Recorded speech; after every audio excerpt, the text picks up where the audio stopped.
Hello folks, this is Alan Fenstermaker with another exciting episode of Top Rope TV. Before we get kicked off with tonight's show, let's start with a brief, short segment. Take it away, Ian.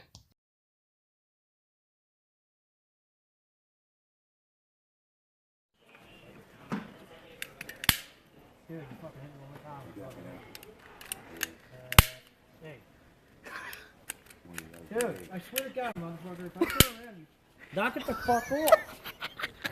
Thank you, Ian, for another exciting short segment. But before we get started with this week's interview, let's take a word from our sponsors.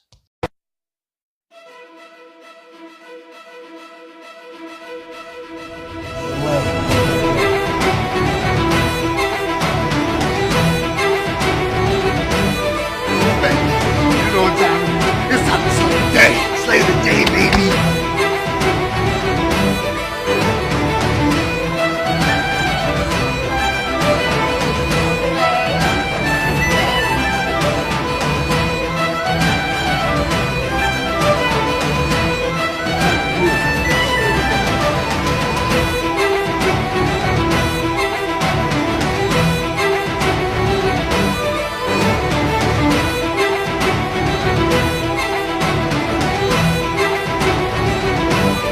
Dragon Slayer Warrior Wear.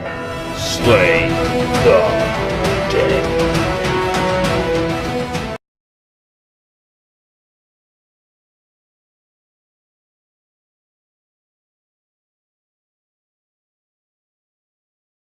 Okay, folks, now time for this week's AWA, Affiliated Wrestling Alliance. So let's get right to it. You know, being the multi-talented that I am, I like to consider myself the best at everything I can do. Whether it's wrestling, managing, refereeing, ring announcing, or commentating. I can do anything and do it to perfection. But my greatest achievement came just a few weeks ago. Because you see, everybody's been talking about this whole PWN taking over HGW thing that's been going on as of late. But everybody's been wondering, who is the mastermind behind this whole ordeal? Who's behind everything? Now, why don't we think about that for a second? Let me see. Who could it be? Newsflash, morons. It was me. That's right. I, Thomas Curtis, the perfect prince. I am the CEO of PWN, and now I own HCW. And nobody saw it coming. And I did it from right under the noses of Petey Crockett and Johnny Rose. HCW is mine, and no one is safe. What you've all been waiting for, an interview I did with Jay George. So let's get right to that one. So this is Alan Fenstermaker here with Pro Wrestling Archives. I'm here with, could you introduce yourself? That's right. It's your boy, Jay George, and I'm coming at you live right now from the Melrose Ballroom. We just got done with a very exciting MLW Battle Riot show here. This is the second Battle Riot. The first one took place here historically in this building, so they're coming back, keeping up the tradition, and it's WrestleMania weekend, man. It's exciting stuff. Now, do you have any matches that you're excited to see at WrestleMania this year? At the actual event, the actual pay-per-view itself, WrestleMania, I mean, there's just so many matches going on right now. There's so much competition in the air, and everybody's going out and giving their best, not once but twice, 3 times a day, and it's really exciting to see. But as for WrestleMania itself, I'm excited to see the Triple Threat Women's match, and I think it's going to be very cool because this is history in the making. Okay. Now, what gave you the inspiration to become a professional wrestler? I think the moment that I realized that I was going to become a wrestler was watching Kane beat up the Brood on Monday Night Raw, and from that moment on, I just knew that this was going to be the path I was going to walk down on, and it's been a crazy ride. It's been a crazy ride now, you know, so I can't imagine myself doing anything else. Nice. Now, what kind of training did you have to become a pro wrestler?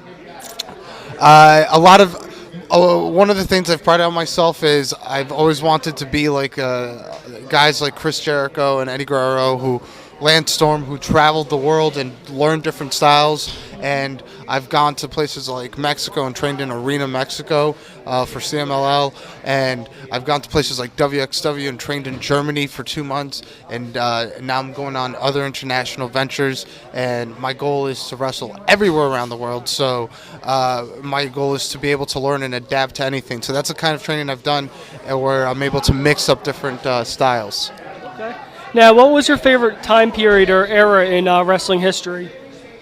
Oh man, to go back and watch, I have to say that pre Attitude Era 1997 is one of my favorite years in wrestling.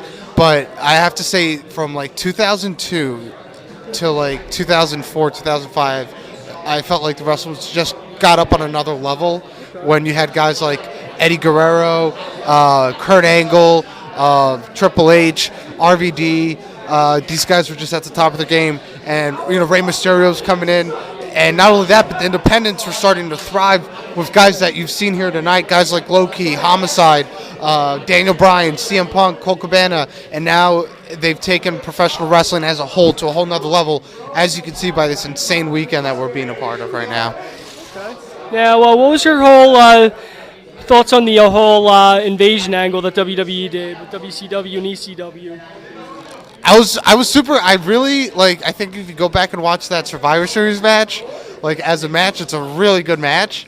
Obviously, you couldn't get the big guys that you wanted to see. You didn't get Goldberg in there, and Hulk Hogan and NWO didn't come until after.